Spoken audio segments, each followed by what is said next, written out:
बिस्मिल्लाहिर्रहमानिर्रहीम जी। ऑडियंस कैसे हैं आप सब लोग? ठीक हैं। मैं एक फ़र्द हूँ, मुझसे है मिल्लतों का ज़हूर, हकीकतों को जन्म देने वाला ख्वाब हूँ मैं। अलिफ अल्लाह दी रमज़ अनोखी, अकला नाल ना मिलदा, अकला वाला मर्द विचारा ना महरम मंजिल दा। अल्लाह नेड़े होंदा ए जद सजदा होवे दिल दा, वासिफ यार अल्लाह नू लभना कम नहीं आकिल दा। बेबाजार वकांदा यूसुफ आपे मालक घर दा, वेखण वाले वेख न सकदे यूसुफ दिल दिल बरदा। याद जुलैखा मिस्र ले आई ते आया डिगदा मरदा, वासिफ यार मैं उस दे सदके जो बरदे दा बरदा।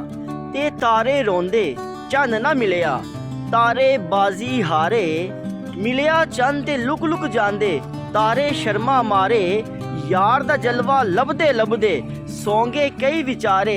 वासिफ यार जगा के मिलदा ओ डोबे ओ तारे, वासिफ यार जगा के मिलदा ओ डोबे ओ तारे।